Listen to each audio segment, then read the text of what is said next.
ASAFA's mission, so ASAFA is Asia SAF Association. So our mission is to promote SAF adoption in Asia Pacific with a regional approach, right? So we are an independent non-profit association registered in Singapore, and we have like 5 missions. The one, and I would say it's an easy one because everybody's saying the same thing, right? Is accelerating aviation decarbonization. But I think the number 2 to number 5 ones are the most important because that's how we achieve that, right? So we want to achieve that with advancing policies and market integration, again, with a regional approach, having a common playground in Asia Pacific so that we create the best opportunities for the whole ecosystems of value chains players to be able to address that market. We want also to ensure a diverse and sustainable supply chain. It's a good thing to produce stuff, but we have to make sure that we have enough feedstock, and it's also sustainable, and also promoting all the different pathways. And that's why today we're going to focus on one of them, by the way. We want to enhance technical expertise at both private and public sectors. And today, one of the webinars is part of this, but of course we have other opportunities and other initiatives. And last but not least, we want to enable investments because we need to mobilize financial investments to support the growth of SAF and the deployment of SAF in the region. So to support us in these activities, we have a number today of members and partners. So it's a growing number. The last who joined us, it's AREG. It's Aviation Initiative for Renewable Energy of Germany. So they are a similar association to us, if I might say, but focusing on one country, on Germany. And also they've been significantly older than us. They've been created more than 10 years ago, in 2011, if I'm not mistaken, Dietmar. And of course, they've been supporting Germany and Europe in putting in place their regulations. So we don't want to copycat what they've been doing in Europe, but it's still good, always very interesting to have the positive information, return of experience, and also mistakes to avoid. So that's a part of it. Okay, our leadership team. So some of you know us. So we have 50% of the team with you today. And I want to introduce you a bit about what we call the Summer of SAF 2025.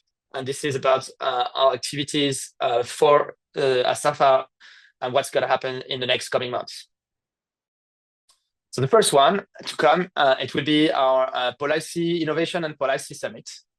Before maybe going more into details, basically what happened, all right, is at ASAFA, we have we have prepared a premier collection of events curated for the summer, and we're going to focus on June for today in order to accelerate the adoption and the commercialization of SAF across Asia. All right, so there's going to be a series of events that will bring together international thought leaders, industry pioneers, policy makers, and academic experts so that we can explore breakthrough technologies, innovative policy frameworks, and robust market strategies, right, that are shaping the future of aviation decarbonization in the region. So this series is going to be comprised on different kind of events. Some of them are going to be open to everybody. Some of them are going to be closed door dialogues for our members only. But still, I think it's interesting to share those events with you and how it's going to happen. So on the first one, this one is going to happen in Bangkok on 10 and 11 of June. I put the QR codes so you can have a direct access to our website page. So this one is going to be an open summit, open to the public. So it's 2 days summit, exploring policy development, innovation, and opportunities in the region and in Thailand, obviously.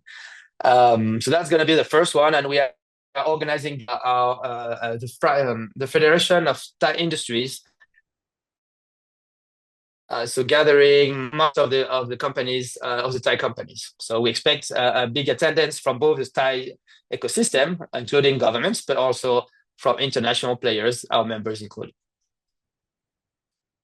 The second event we are organizing, will happen the week after in Tokyo. So Tokyo, in fact, we're going to have 3 separated events. The first one is 17th of June.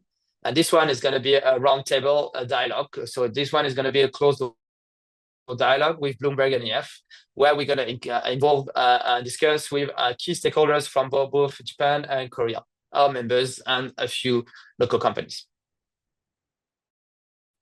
The day after, on 18th of June, we will have a strategy forum from Japan. This one is a one-day event, and it will be open to public, and we will soon share more information about it. But again, we will gather and bring together policymakers, industry leaders, and technical experts to have some focus on a forum for SAF, for promoting SAF in Japan, and also challenging with the rest of the region. Then on 19th of June, so yes, we are optimizing our time in Tokyo, but I think you need to know also that from 18th and 20th of June is going to be the Japan Energy Summit. So we are also discussing with the Japan Energy Summit, and they have asked us to organize a SAF panel during the event. So we're going to have on the 19th of June, I will be a speaker during one of the events, but we also are going to have a dedicated SAF panel at the Japan Energy Summit, so did by the SAF team. And that's going to be it for the Tokyo week. I think 3 days, 3 events. That's going to be quite intense for us. But that's not the end of June, because on the 24th of June, we are organizing with the World Bioenergy Association a webinar on SAF. Guess what? The topic, of course, on SAF, to discuss about production, adoption, and policy support. All right, and this one is going to be a free event. And we will soon share the registration link. It's already available, I guess, maybe on the website. But if not, then we'll share it soon with you guys. All right. Normally, at the end of our webinars, you're going to have a survey. Please also spare a bit of your time for today to give us your feedback. I think it's always useful for us and in order to deliver more value to you on the next sessions. And in the meantime, okay, this is further. I have spoken enough, and I would like to introduce to you today our 2 speakers. First, Renee from LanzaJet. So Renee is a global director of new market development at LanzaJet. So she leads efforts to scale SAF globally, and I think fully aligned with what we are trying to do in Asia Pacific, right? She's been working across corporates, governments, and not-profit sectors to advance SAF adoption, global market expansion, and corporate sustainability strategies. With a deep technical expertise in aerospace engineering and market development, she bridges the gap between industry needs, regulatory frameworks, and clean energy innovation. Her ability to align technology, policy, and business strategy makes her a key player in the future of aviation sustainability. So without further ado, Renee, the floor is yours. Thank you. Amazing. Thank you very much for the introduction and the warm welcome. I'm just going to share my screen for everybody. Please let me know if you can see that, Fabrice. Perfect. Thank you, Renee. Fantastic. Thank you. Well, good afternoon, everyone, and thank you for joining us all today at Fueling Tomorrow Asia SAF Industry Series. It's a real privilege to be here before you as we explore aviation's most promising pathway towards decarbonisation. My name is Renee Wooten. I'm the Director of New Market Development at LanzaJet, and I'm dialing in today from Sydney, Australia. A little bit about me. I've spent my entire career working in aviation and aerospace projects, working for 10 years with our national carrier here in Australia at Qantas, across many technical and commercial roles, and joined LanzaJet June last year. My technical background, I'm an aerospace engineer and pilot, and now a sustainability leader. For me, I'm really here today to accelerate the adoption of sustainable aviation fuel, to respond to an urgent call and the need to decarbonise a hard-to-abate sector and ensure we're collaborating in virtual rooms like today to unlock value. So I urge everybody, if you do have questions, please ask at the end. Don't hesitate. And for anything I can't answer today, I will endeavour to absolutely get back to you to make sure I can support you and make sure that we get the answers we're all looking for. Throughout my journey as an aerospace engineer, I've always been driven by a passion for innovation and a commitment to protecting our future. I'm also an Indigenous woman here in Australia, so from my early days in the field, I've recognised that there is a true connection to breakthrough in innovation and the responsibility and need to be able to care for our country within the aviation industry. Today, as I work at LanzaJet, this mission resonates for me more than ever. I see our work as a vital contribution to decarbonising aviation, a task that not only transforms our industry, but also ensures a healthier, more sustainable world for our next generation. The alignment of my personal goals, my values with LanzaJet's vision has made every challenge and triumph in this journey incredibly impactful and affirming that I'm in the right place and that we have a lot of work to do ahead of us to transition. And as the SAF industry enters a rapid phase of international growth, LanzaJet's in a leading position to build and scale SAF that is produced from ethanol and compatible with existing aircraft and infrastructure. So while other companies are sharing well-intentioned goals and visions, LanzaJet is leading the way through action with actual production to support our energy security and solve aviation's biggest SAF challenge, which is lagging supply to meet demand from across the world for airlines and governments. So obviously, we're all here because we have an aim to decarbonise the aviation industry so that family, friends, colleagues, commerce, and the world can stay connected. And it's no small feat. But at LanzaJet, we do believe we have the right people asking the right questions and the right intentions to make it happen. And so we believe we will. Now, as we all know, our 2050 ambitions are going to be incredibly complex. And for us, it really depends on the entire ecosystem coming together to accelerate technological breakthroughs, rapid scale up of SAF production, and stronger policy support that could push the impact of SAF even further. Some of those emerging areas that we really need to be concerned about include the lacks of technology. We need to continue to search and innovate and develop cost-effective and scalable production methods, clearer government incentives and mandates. We need our end consumers to be informed and environmentally conscious. Public and private investment is crucial, and users like airlines and other industrial users need to be committed to sustainable practices. So together, these unifying efforts form a robust ecosystem that will fuel the growth of the SAF industry and help achieve global decarbonisation goals. Now, they say that your past is the best indicator for your future. So I draw on LanzaJet's history of leadership, and that includes 14 years of technology development that is now being deployed at commercial scale globally. We're the first in the market to receive ASTM approval using our LanzaJet alcohol-to-jet data, followed by commercial flights. We're the world's first ethanol to SAF plant that's fully funded with committed offtake in place for the next 10 years and 1 billion and more plus gallons per year around the world. Our SAF provides a significant reduction in greenhouse gas emissions at 95% and an increase in energy density. And we're doing it with a world-class team, building for growth and scalability with a world-class team of leaders, engineers, and innovators. But we know we can't do it alone. So before diving deeper into our technology, I'd like to take a moment to recognize our world-class funders and supporters.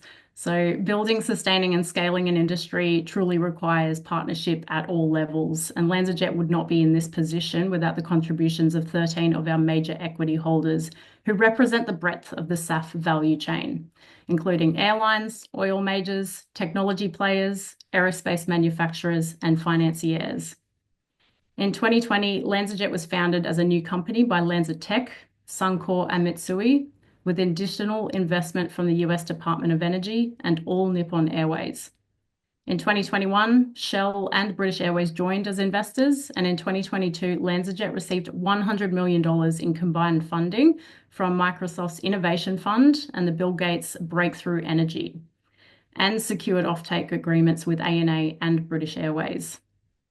In 2024, we announced investments from leaders across the SAF value chain, including Southwest Airlines, Microsoft, Group ADP, MUFG, and now Airbus. With projects spanning 25 countries and 5 continents, LanzaJet's working to scale our ethanol-to-jet technology globally and partner with key players across the SAF value chain is really critical to actually achieving our mission. So where did we begin, I hear you ask? So following 10 years of scale-up work, in 2020, LanzaJet spun out of LanzaTech, LanzaTech leader, and LanzaJet was set up to solely focus on the development of SAF. LanzaJet's alcohol-to-jet technology dates back to 2010 when initial research and proof of concept began by LanzaTech and the Department of Energy's Pacific Northwest National Lab.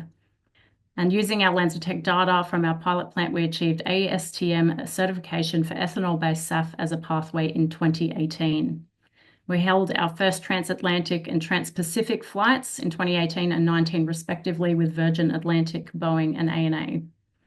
And since 2023, we've begun to announce new projects across the world, including in New Zealand and many more that we'll dive into today.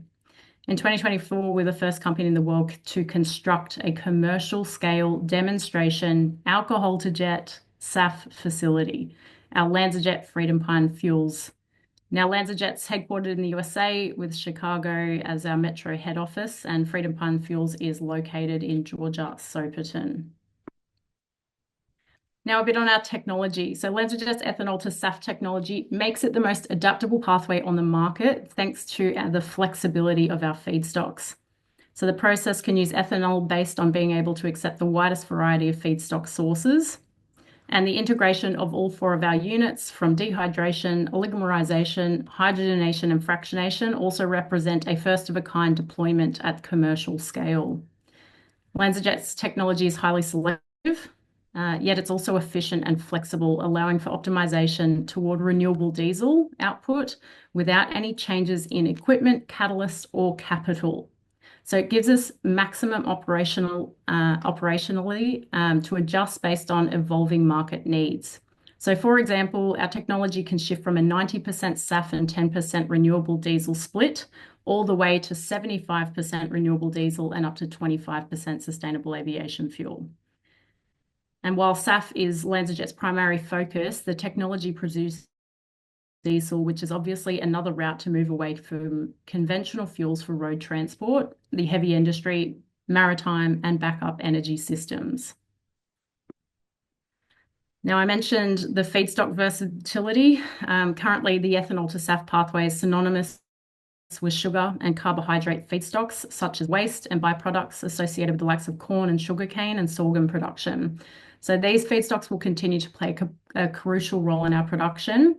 But we do have on the market a compatible technology that's also able to feed non-derived waste, such as municipal solid waste, agricultural residues, and woody waste. In addition to that, we're also able to process, synthesize and ferment industrial off-gases and direct air capture into SAF. And we do that through our incredible Circulair product. Circulair is a joint solution that delivers the most diverse feedstock platform of any available SAF pathway throughout our partnership with LanzaTech. So LanzaTech aggregates and repurposes waste carbon streams into ethanol through biotechnology, and that's on the left-hand side of the page. If you look down the bottom, you can see LanzaTech and LanzaJet enunciated there. And on the right-hand side is LanzaJet's alcohol-to-jet technology, which transforms that ethanol into sustainable aviation fuel.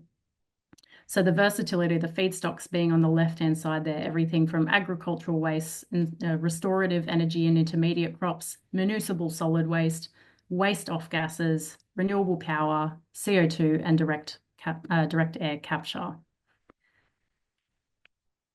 Now, Circulair and alcohol-to-jet can be used to deliver on our 2050 targets for every feedstock except for oil-derived heifer. So technologies like HEFA, the only other commercially viable option for SAF, are reaching production capacity limits. There's also only so much cooking oil in the world, which is obviously the primary feedstock for HEFA. So alternatively, alcohol-to-jet is forecast to be a significant portion of the growth market in SAF in the coming decades. And we're able to actually address that need through the flexibility of our technology offering through Circulair. So we have the capacity to scale up and provide a solution across not only alcohol to jet, but gasification and power to liquids. Pretty incredible. We can't do it alone, as we continue to come back to. So LanzaJet's partnership with Technip Energies is essential for driving our circular and alcohol-to-jet projects forward.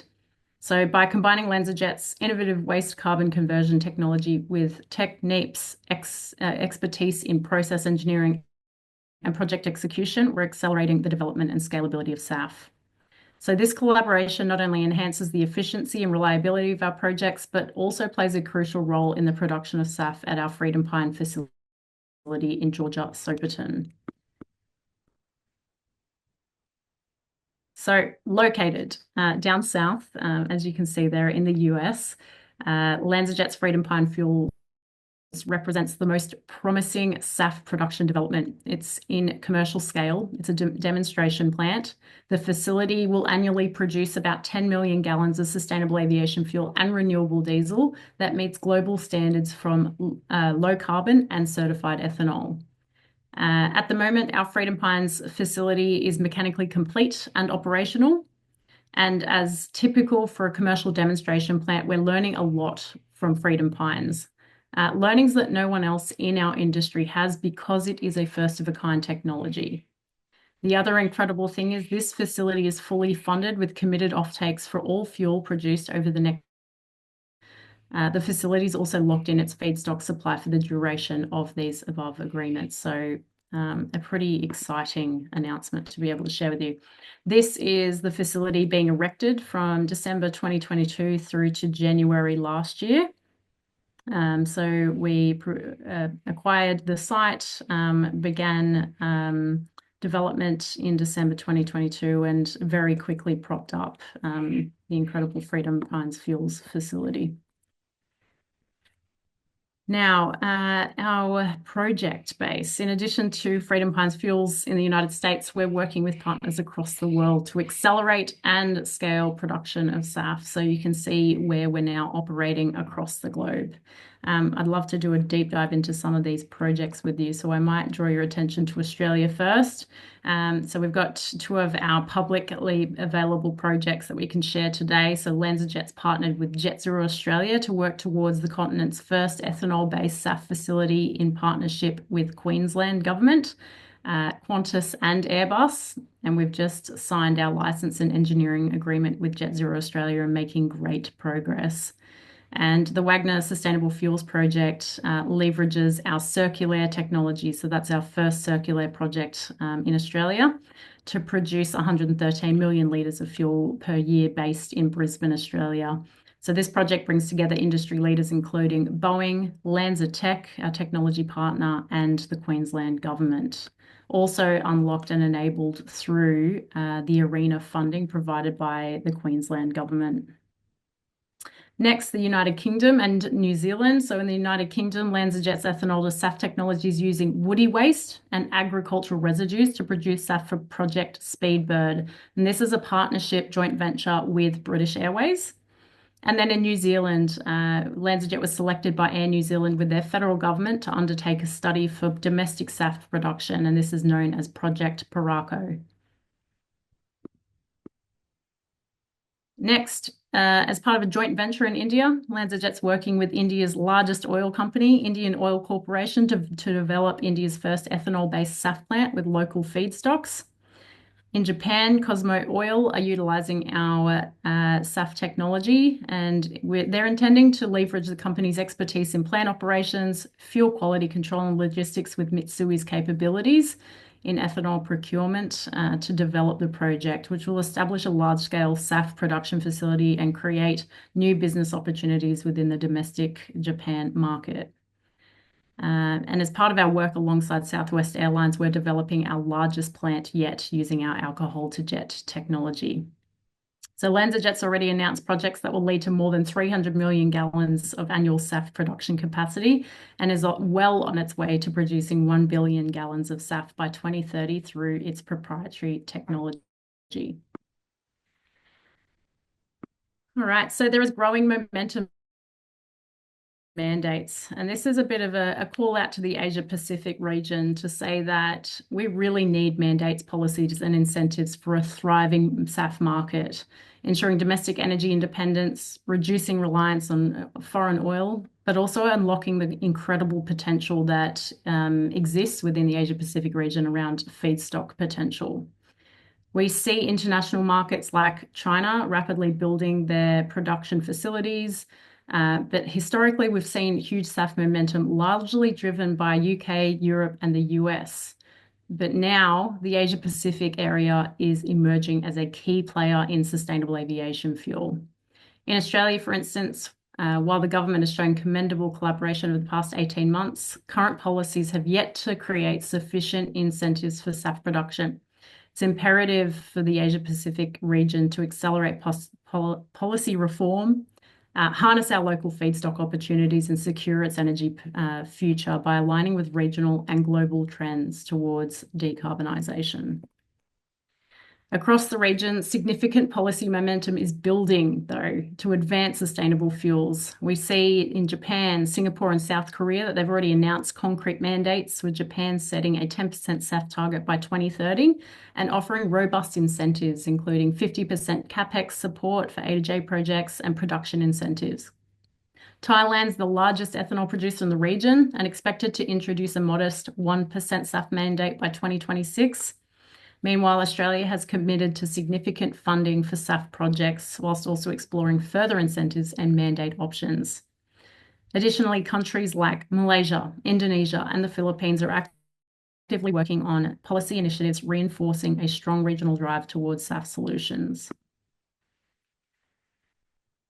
Now, across the Asia Pacific, interest in LanzaJet is surging in key markets: Japan, Thailand, Malaysia, South Korea, and Australia.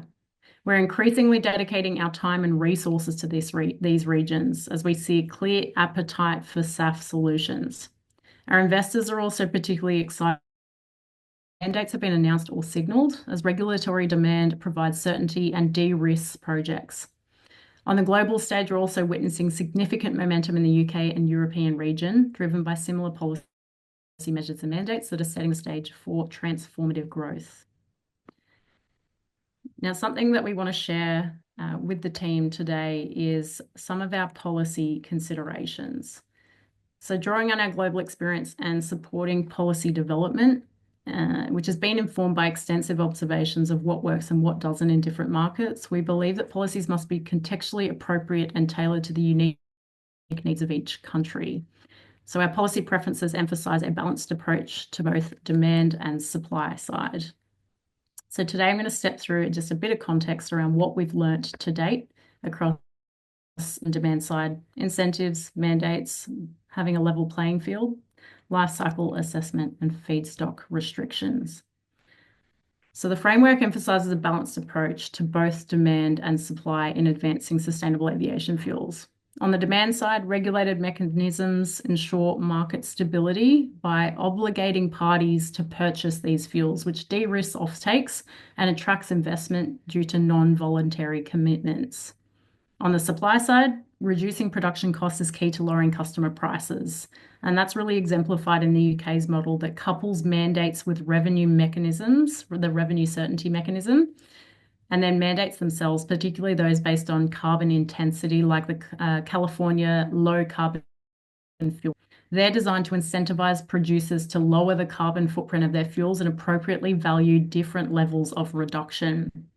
Additionally, significant grant funding is required to support early stage development costs, such as site selection, feed, and engineering support from funds like the UK Advanced Fuel Fund, ARENA here in Queensland, Australia, and Japan's CAPEX subsidy.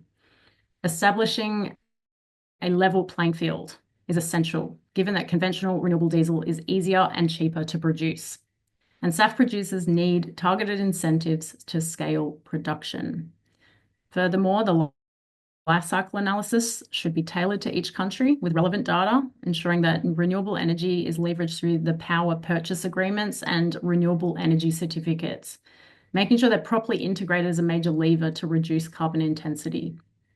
And finally, our feedstock policies should avoid arbitrarily excluding crop-based options and instead using sustainability criteria and allowing the LCA to guide decision-making.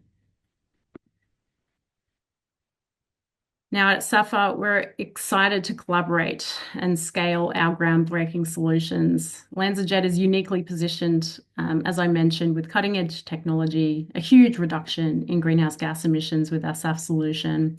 We're backed by the world's first A to J plant and independently proven LanzaTech and LanzaJet solutions. Our bold mission to decarbonize aviation makes us a partner of choice for accelerating SAF and ensuring a cleaner, more sustainable future. As I mentioned, our technology converts non-oil-based ethanol to SAF and is recognized globally as a compatible drop-in solution on the market today. So if you have any questions, you want to learn more about how we're decarbonizing aviation, please come and speak to me, and we're excited to partner with anybody that wants to learn more. Thank you Thank so you very much. much, Renee. Yeah, lovely. Can, I don't know if you can see the Q&A panel, Oh, because yes. we had a few questions for you. No worries. Did you want to do them Okay. now or at the end? No, now I think we have a bit of time. Dora, I know Okay. you're excited to to would you give us like 5 minutes, about 5 minutes, so that you can answer them? So I think the first one is okay about the recording. So yeah, the recording will be available online, not right after the meeting, but shortly.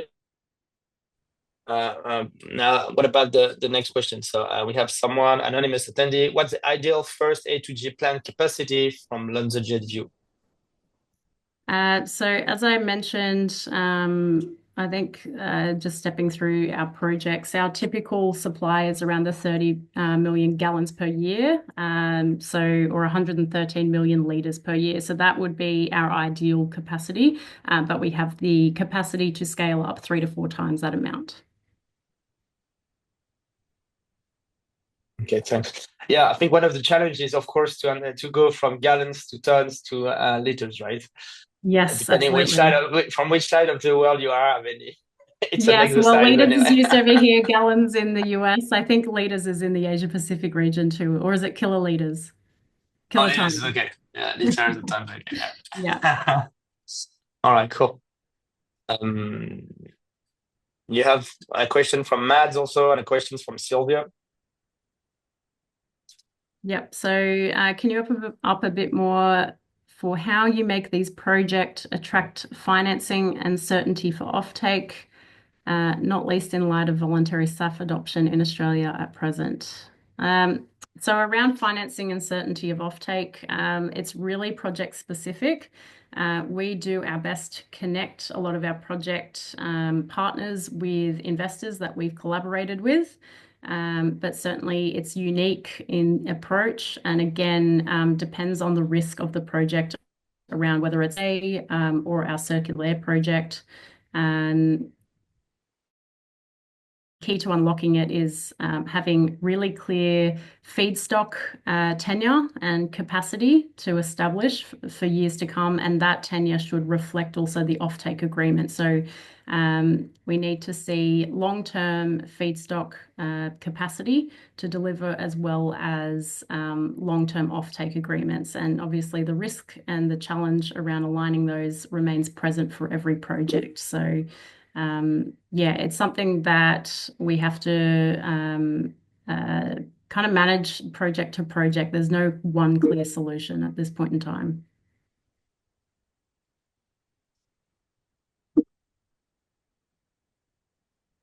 Right. Oh wow, you have more questions popping, so that's coming interesting. Um, yeah, we have yeah 6 or 7 more minutes to go. So Renee, if you're fine with that, I mean it's Yeah, that's part of the absolutely. session, right? All right, cool. Yeah, no problems. All right.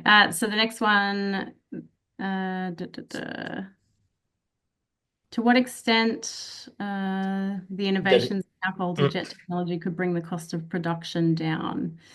Hard to establish again at this point in time. I think that it's still too early to be able to even decide on a levelized cost of production. So again, I think the commercial terms are very unique to each project, and something I think that if you're quite interested to learn more, for us, we'll need an NDA in place to be able to discuss, I think, in further detail. So please reach out if I can answer these questions in further detail for you. Next is, what's the current status of the LanzaJet facility in Georgia Soperton? Yeah, so this is a great question.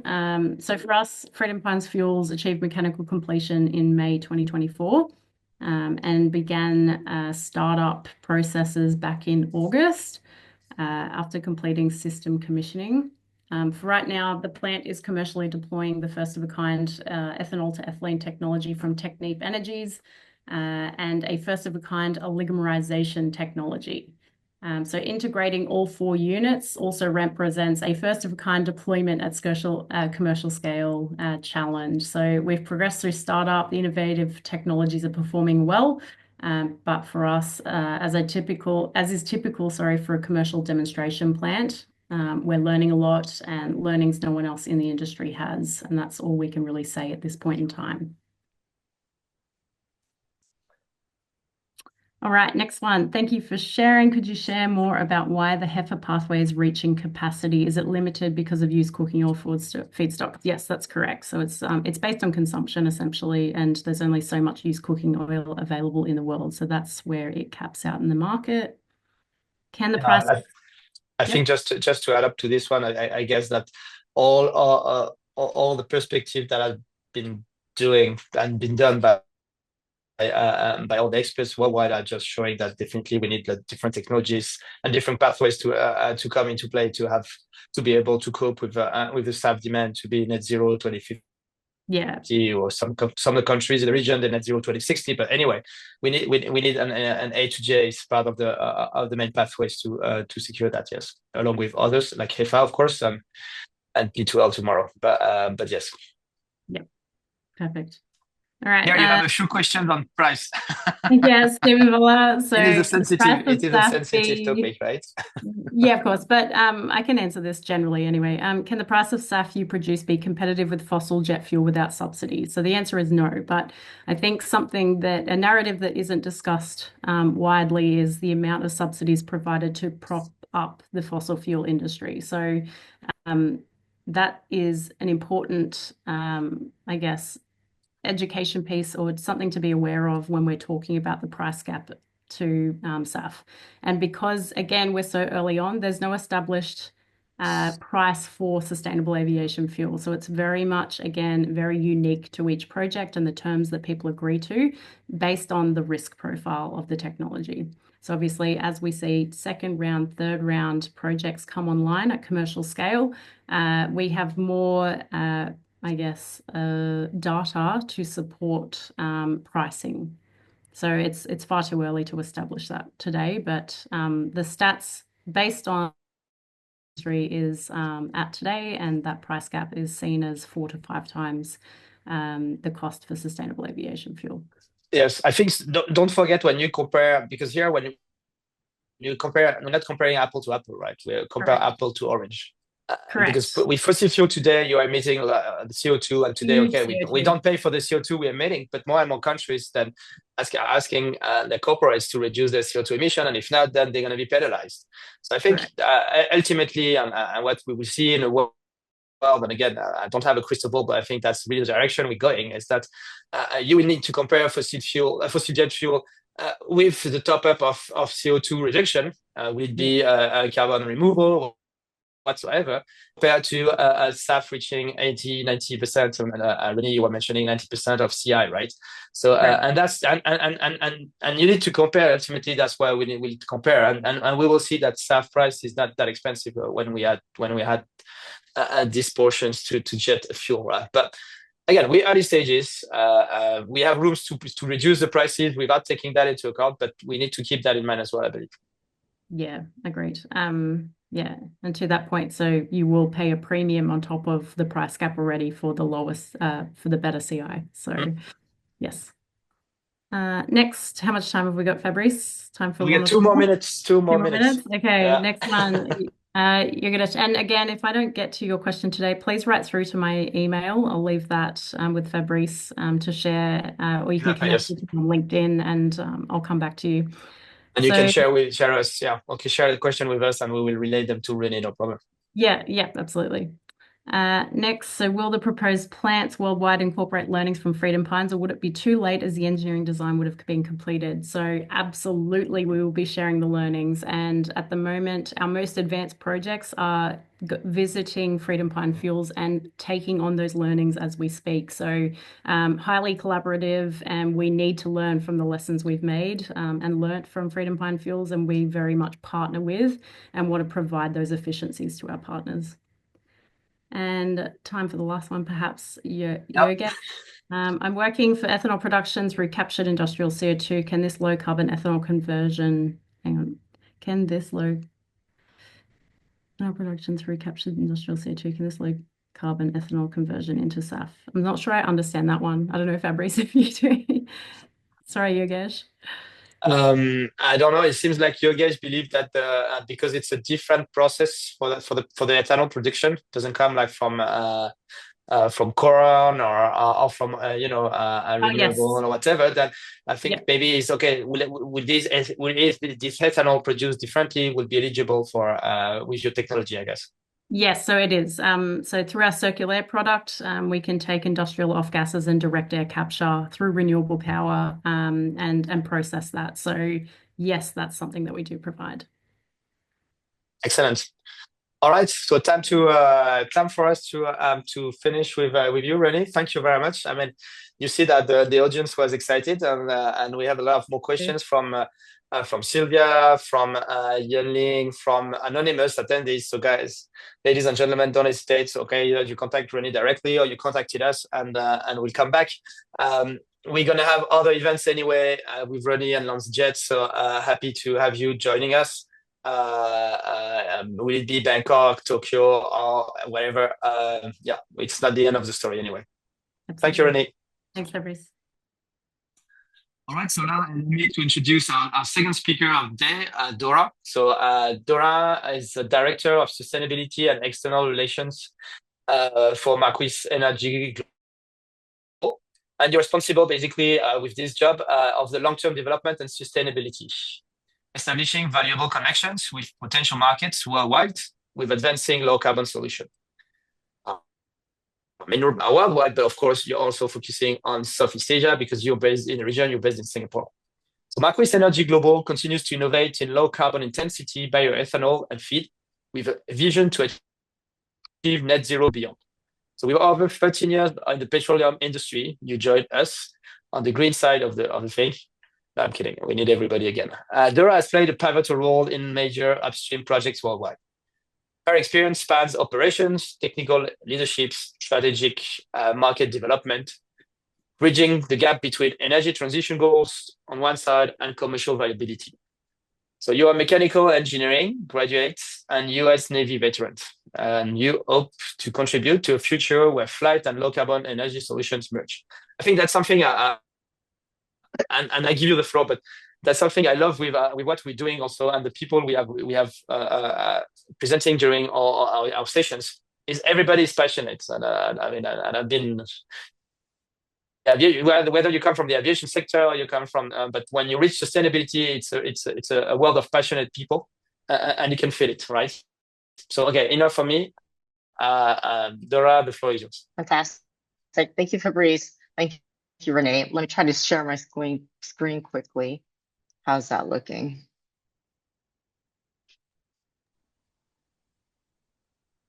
You're on. Is it coming through? Yes. Wonderful. Perfect. Awesome. So happy Wednesday, everyone. Thank you, Renee. I'm going to expand on what you mentioned, which was you had a slide on policy support, and you specifically mentioned life cycle analysis. And so that's what I'm going to be talking about in today's webinar as it pertains to aviation. It's a very official title. Just like Fabrice said, I'm Dora. I'm going to be guiding you through what might seem like a highly technical topic, but don't worry, maybe you can grab your best corn squeezy ball to get through this. And I'll try my best to keep it engaging, informative, and hopefully a little bit of fun along the way. So now I know that when people hear life cycle analysis, their eyes might start to glaze over. But here's the thing, you'll see life cycle analysis is incredibly, incredibly important. I mean, Renee's already mentioned it in terms of SAF, and you'll see how important it is when it comes to sustainable aviation fuel. Okay, let's get started here. All right. This is the agenda that what I'll be covering. In this session, I'll try to break down things in a way that so it makes sense. So I'll be covering why LCA matters. Trust me, it's more than just a regulatory checkbox. It's the foundation for measuring sustainability and emissions reduction. Second is the key life cycle analysis methodologies. I'll go into a little bit of detail because not all models agree. And those differences can have a huge impact on decision-making for producers, airlines, and as Renee mentioned, the big thing is the policymakers, because policies are built off of this. And I'll also touch on land use change. It's a critical factor in life cycle emissions accounting, but also it's one of the most debated topics when it comes to biofuels. And we'll go through the modeling from corn to ethanol to SAF, because that's where things get really interesting for aviation. And we'll go through that step by step. CI values. CI stands for carbon intensity. I'll go through the values under CORSIA, so you know what it says in the ICAO default numbers and what it currently says in the manual. And then finally, I'll wrap it up with the updates and new models. I have a bunch of caveats before we dive in.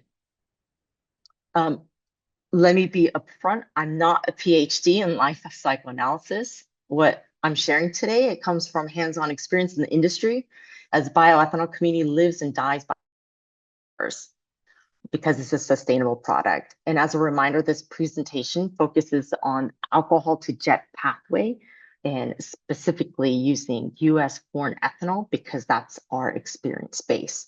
Keep in mind, life cycle analysis can be used for all sorts of pathways, and it's not just aviation, it's utilized in products as well. Last but not least, there's this weird corn-headed, I'm not sure if it's a boy or a girl or a gender neutral figure on the right. Webinars can be challenging to pay attention to, so I've hidden this weird character somewhere in my presentation. If you guess where it is, please let Fabrice know. I'm sure, Fabrice, is there like a paid flight to like the Maldives? Yeah, nearly that. Yeah, we have a pins for an ASAFA pins, so we're nearly there. it's a bit more sustainable gift, right? Okay, I'm kidding, but this weird character is somewhere in my presentation. All right, let's get started. Here we go. Introduction to Marquis, right? Before we dive deeper into LCA, I just want to take a moment to introduce Marquis. And yes, it is pronounced Marquis. The company I've been with for almost 3 years now. Before that, just like Fabrice said, I was in oil and gas. I made the pivot to try something I believe in. So bioethanol is a product that has a potential to make a meaningful impact into making the energy mix more sustainable. Marquis is a privately held company. It's family owned. The production facility is located about 2 hours outside of Chicago in a place called Hennepin, Illinois.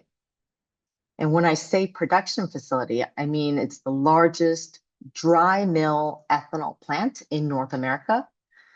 The capacity is 395 million gallons. And of course, here in Asia, 1.5 million kiloliters a year. We're constantly looking for ways to improve the carbon efficiency and drive down the emissions across the entire supply chain.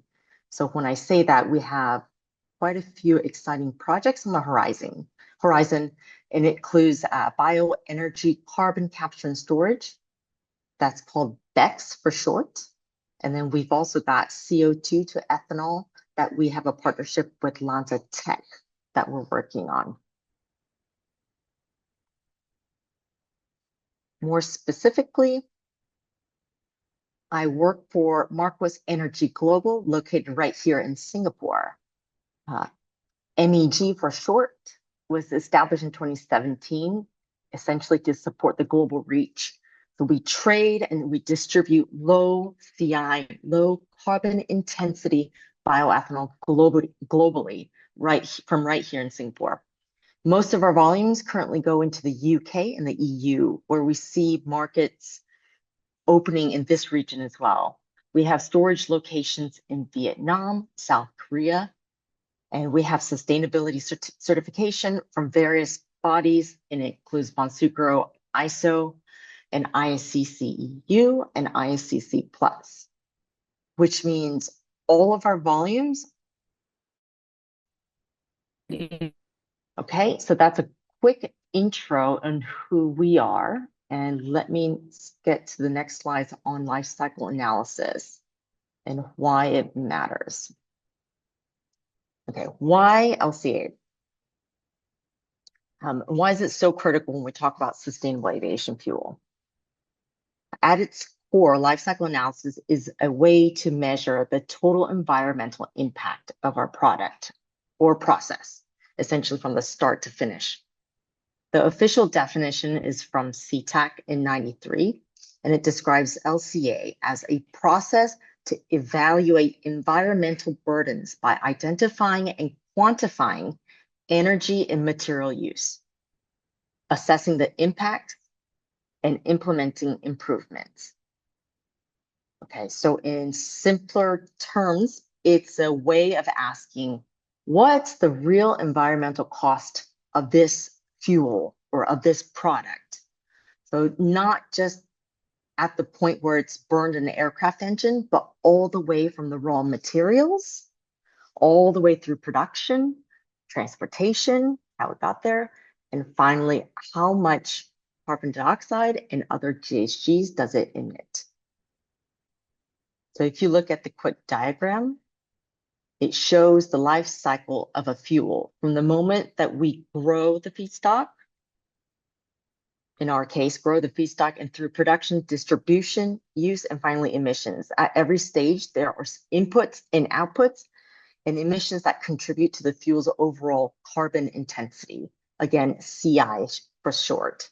We talk about CI score throughout this presentation.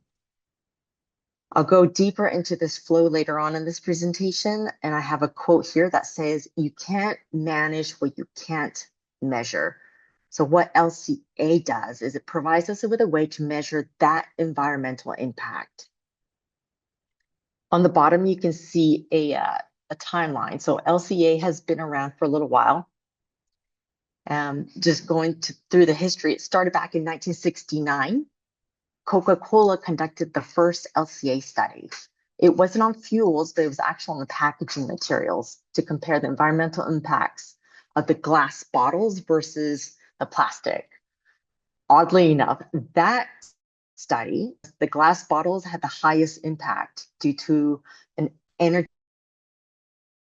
And because the glass bottles are a lot heavier, the transportation actually emitted more energy, and while the plastic had the least. So funny enough, in 1969, we said the plastic bottles were better.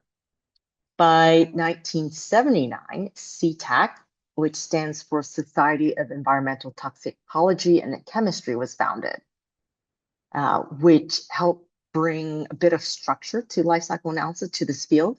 Then in 1993, we saw the first PhD thesis, and it wasn't actually until 1997 that we got ISO 14040, which is a standardized life cycle analogy methodology.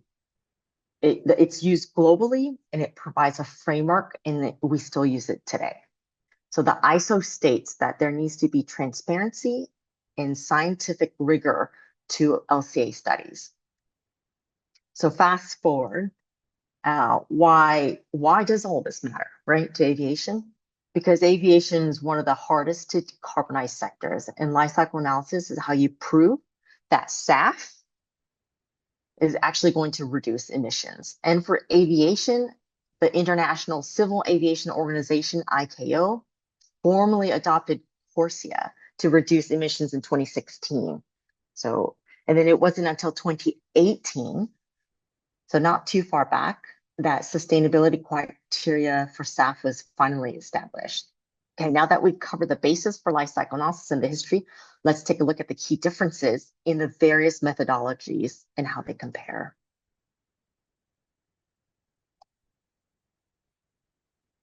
So this shows you how the life cycle analysis is actually done. It's not just a single calculation. It follows a very structured and standardized methodology. It's got 4 major stages. The first stage you see is the goal and the scope definition. That's really the foundation, right, of any LCA. It's basically needs to answer the question, what's being measured, what's the boundaries, and what's the purpose of the LCA. In the inventory analysis is where all the input and output data are collected. This is a rigorous study because you have to look at things like energy use, raw materials, emissions, and that's at every single stage of the fuel's life cycle.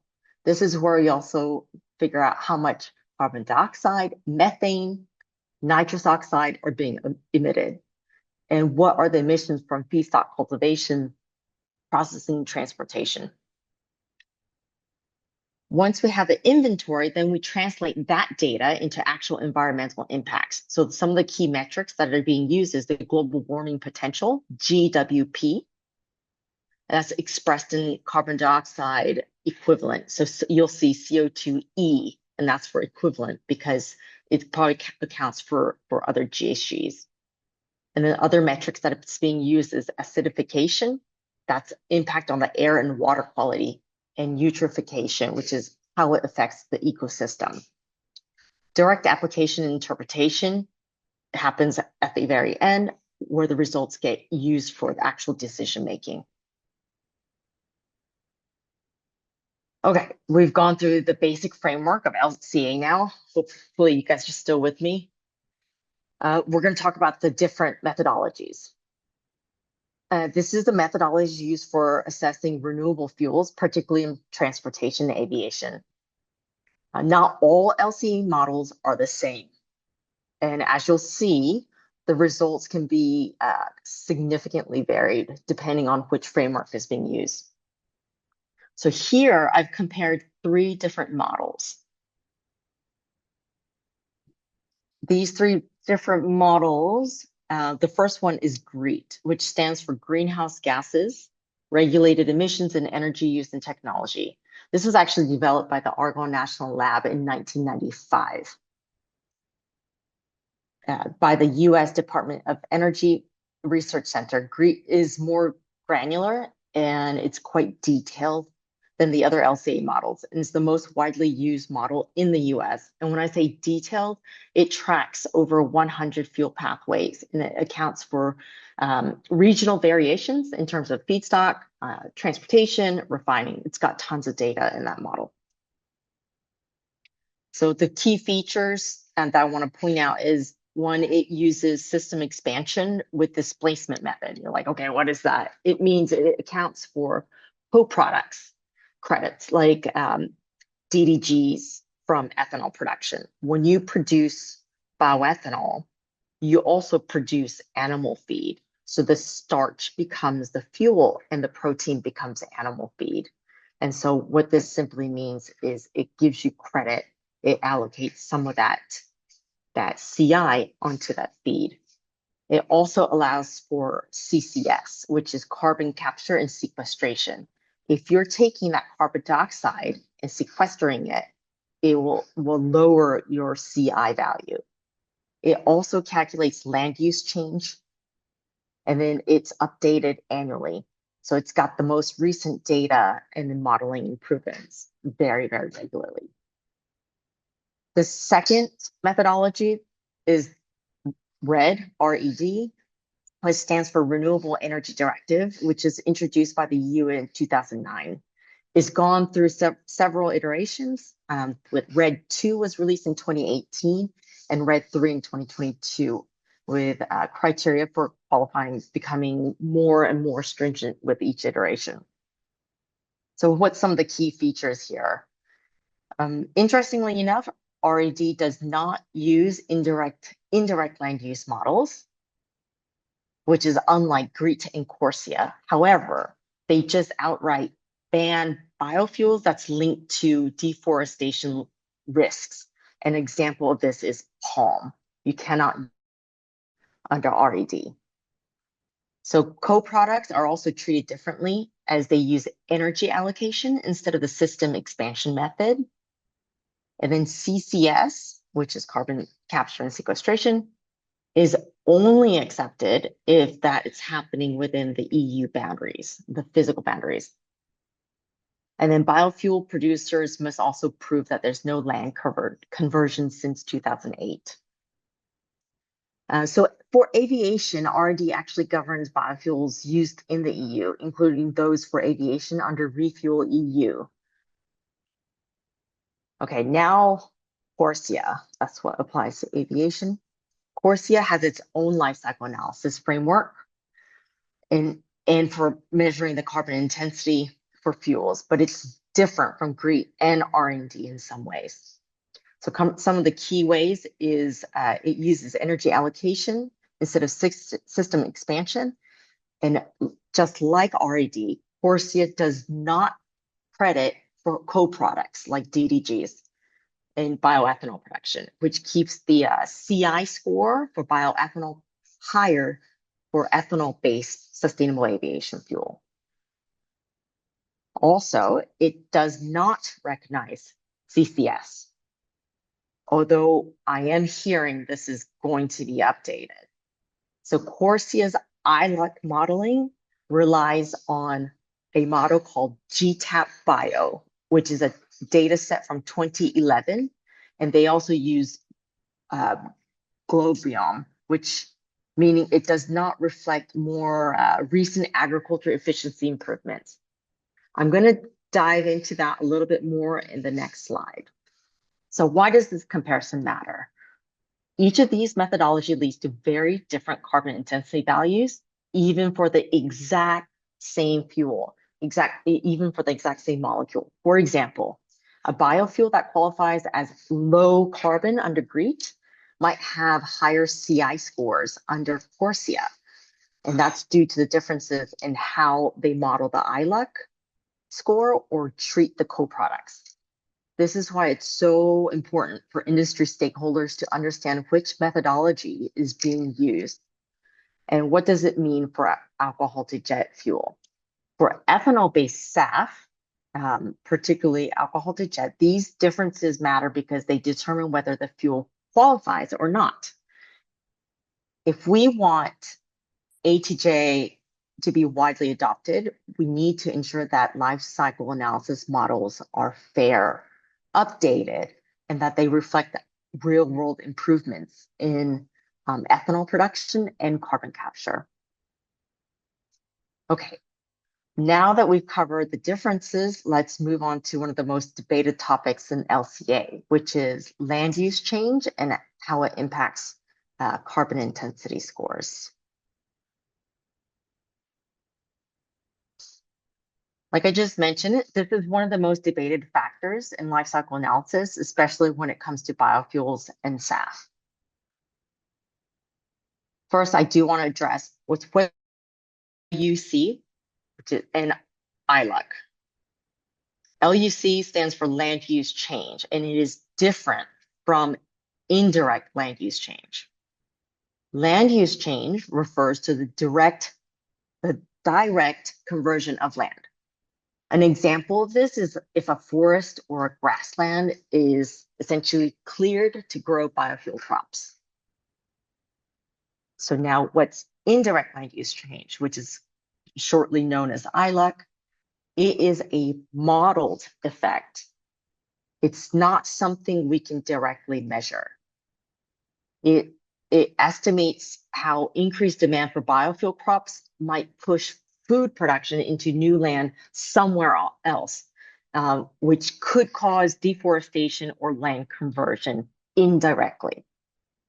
The point of this slide is to show you how ILUC values, they vary significantly between models. if you take a look at the graph on the slide, you can see how ILUC values for ethanol-based SAF can vary depending on whether you're using GREET, the California LCFS, CORSIA, or ISCC-EU. Interesting enough, CORSIA assigns the highest ILUC value, and it assigns over 25 grams of carbon dioxide equivalent per megajoule. It makes ethanol-based SAF look worse compared to other pathways because of this ILUC score. The study on the right further reinforces that ILUC science is still evolving, and the numbers used in regulations today might not reflect reality. So this data presented comes from a peer-reviewed study. It was published in the MDPI journal called Sustainability, and it's authored by experts from Purdue, University of Illinois, and the Argonne National Lab. So they analyzed the impact of the implemented land use emission factors, and they compared different SAF pathways using various ILUC models. So what was published was that the amortization period has a huge impact. The study found that the ILUC values decrease when using a 30-year instead of the 25-year framework.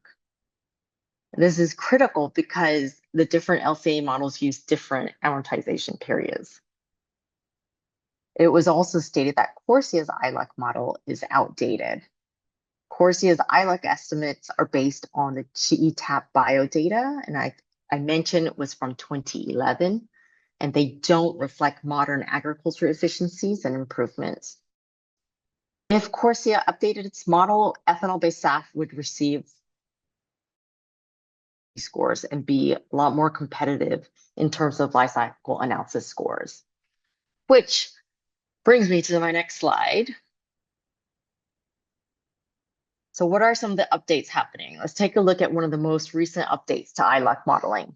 This is under the US Department of Energy, specifically with the 45Z Clean Fuel GREET model. So at this point, I do want to say a big thank you to Dr. Mueller, who provided me with a lot of this information. He actually sits on the ISCC board. So why did the DOE update GREET? With the Inflation Reduction Act that was introduced as part of the 45Z tax credit, which requires a GREET-based carbon intensity calculation for eligibility. So what that means is the model had to be updated to better reflect real world emissions and land use change for the biofuels that's going to be IRA. So this update includes a new GTAP biomodeling, and it ran to estimate ILUC factors for all sorts of various feedstocks. And it includes corn, sorghum, sugarcane, and then it also includes soy and canola oil for HEFA pathways. And these new data points replace a lot of the outdated assumptions. So with better data, ethanol-based fuels now show much more favorable CI score. If we look at the table on the slide, we can see that the impacts of these updates on the ILUC values across different fuel pathways. For corn ethanol, it shows a moderate ILUC factor. Adjustments from livestock and other crop factors bring this number down. And then for the biofuel and HEFA pathways, it shows a higher ILUC score. The key takeaway here is that the DOE has made critical updates to its LCA methodology. And ethanol's impact is that it's got lower ILUC scoring than before. But for ethanol-based SAF to be fully recognized, there needs to be an update reflected in a global framework like CORSIA. So with that, let's move on to see how these changes affect overall life cycle analysis for SAF. Okay. So this actually walks you through the entire life cycle emission modeling for ethanol to jet and how emissions are added or mitigated at different stages in the production pathway. As you can see, this model is based on work by the life cycle associations, and it helps illustrate how CI scores are calculated. And this is specifically done, this is an example for corn ethanol to SAF. Let's starting from the left of the diagram to the right. Emissions for farming come from fertilizers, fuel use in tractors, and soil emissions from nitrogen-based fertilizers. So when they say agriculture inputs, that's where you're getting the inputs from. Once the corn is grown, it's then transported to an ethanol production facility. The transportation emissions depends on the distance, mode of transport. Like, for example, there's options from rail to truck. And then what's the energy sources used for that? So that all goes into this calculation. And then you see the second dotted box. That's the production box. Ethanol is produced there, and this is where fermentation converts corn into ethanol. As I mentioned, the starch turns into ethanol, and then you have the protein that turns into DDGs, as we call it, which is the animal feed. And you also get some corn oil, which provide carbon credits in Crete, but not in Corsia. You also get biogenic carbon dioxide emissions, and that can either be released into the atmosphere, or it can also be captured, and then you can either sequester it, or you can now reutilize it, which is also recognized under Corsia. It's really interesting because in terms of bioethanol, the plants do the work where they take the carbon dioxide from the air, from the atmosphere, and that's what's re-released in this production, in this stage of the production. So ethanol is processed. So then you get this ethanol, and then that gets processed into jet fuel, which is what Renee had talked about in her presentation. The resulting product, which is sustainable aviation fuel and naphtha. And now this is where things get interesting from a regulatory perspective. As you can see, this first circle on the left, the dotted pink circle, that's regenerative agriculture and climate smart practices. That can significantly reduce CI score. So what does that include? Those are techniques like cover crops, no-till farming, a lot better nitrogen management to help sequester carbon into the soil. But you'll hear me say this over and over again. Again, Corsia does not recognize these farming practices at the moment. The next circle is circling CCS, is one of the biggest opportunities actually to lower CI for bioethanol-based fuels. As I mentioned, during that fermentation process, that biogenic CO2 is released, and if you capture and store it, essentially that CO2 was taken from the atmosphere and then stored permanently, and your CI score should go down, but currently Corsia model does not recognize that. So what does this all mean for ethanol-based SAF? Okay, let's take a look at the next slide. So how is ethanol-based SAF actually scored under Corsia?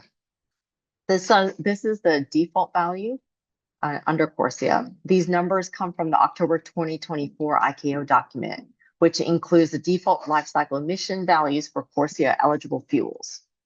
This document is public. You can download it from the ICAO website.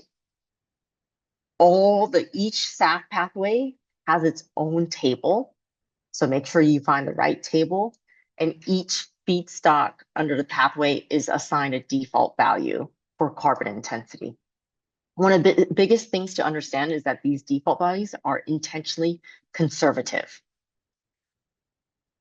ICAO's goal is to provide a baseline number for the fuel producers who don't have the ability or resource to calculate their own CI score. But ICAO actively encourages feedstock and SAF producers to calculate their own. And what's the reason for that? default values don't reflect actual production efficiencies, feedstock improvements, or regional differences.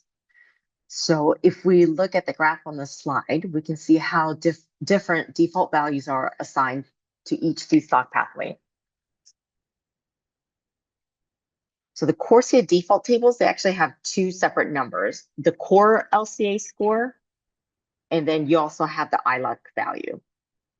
Then these two values are added together, and that's where you get your total CI score.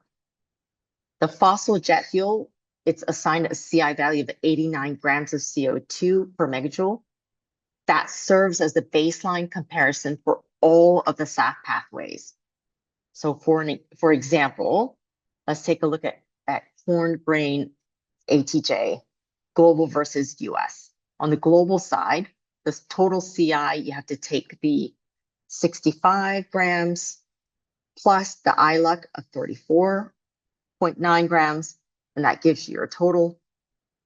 And if you take a look, 40 to 50% of that total CI score is actually from ILUC, which is why it is so controversial right now. And because these default numbers don't take into account actual farming or production efficiency, ethanol-based ATJ appears to have much higher CI score than it likely would in real-world applications. The key for ethanol-based SAF is not to rely on the default values, but instead to certify and submit real-world CI information, which will result in a much more competitive score. So now that you've seen the ICAO default values, the next slide, I'm going to show you what CI looks like in other LCAs. Sorry, here we go. Just this year, on January 15th, both the DOE and USDA, which is the US Department of Agriculture, released some updated models and rules that directly impacted how we measure ethanol-based fuels. So one, the 45ZCF GREET model, which will be used for calculating CI for the 45Z tax credit.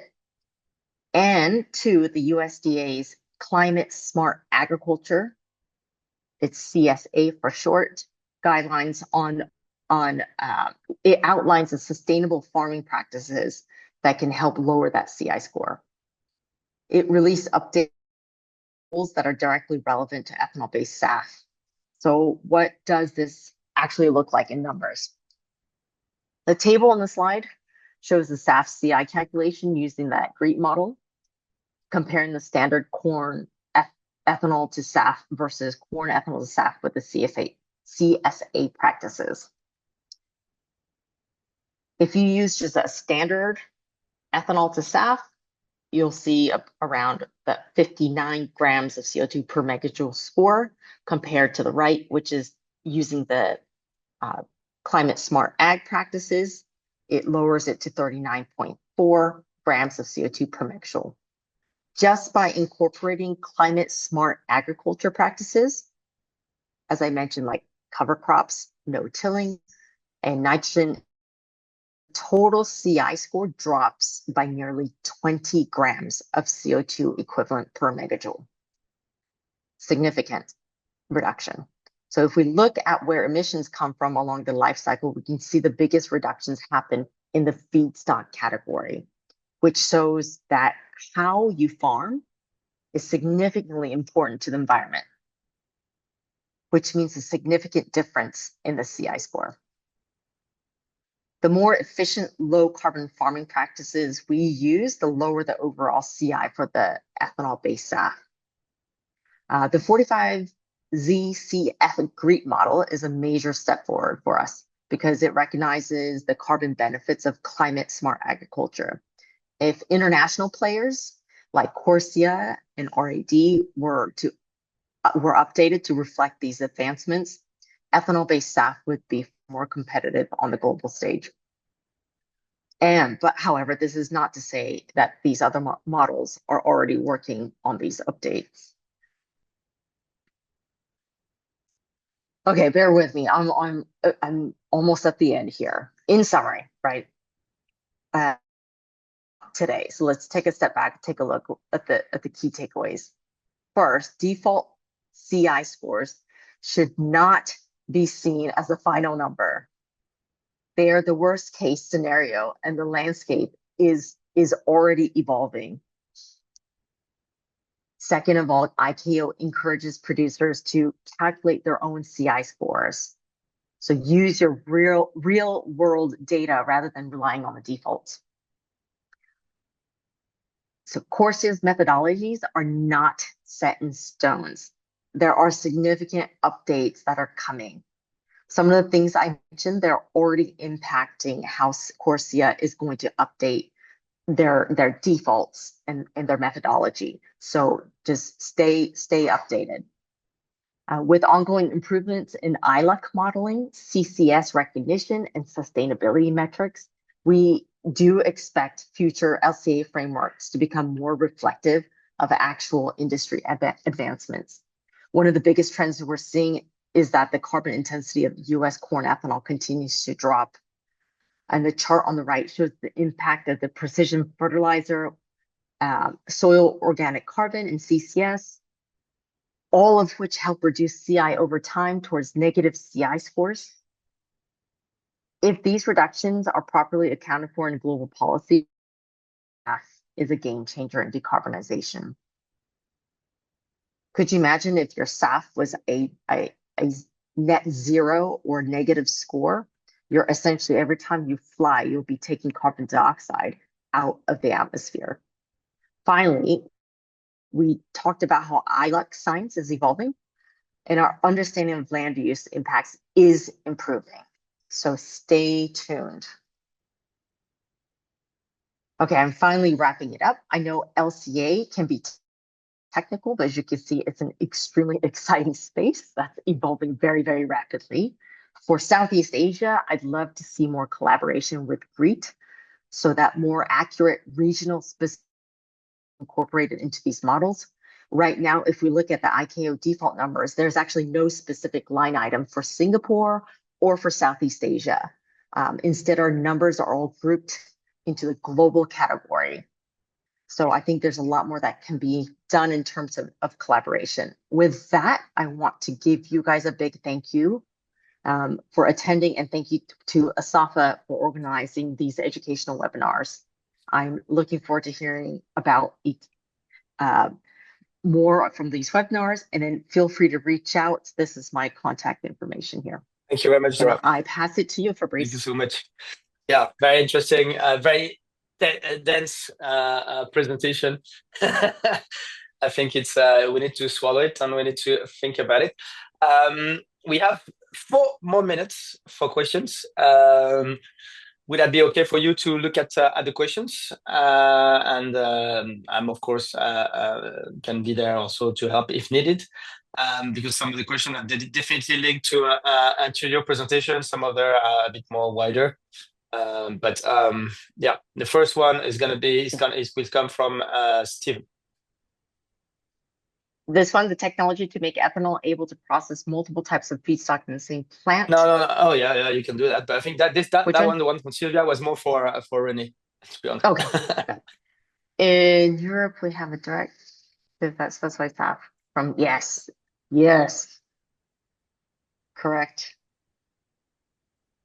Absolutely, it's not compliant right now.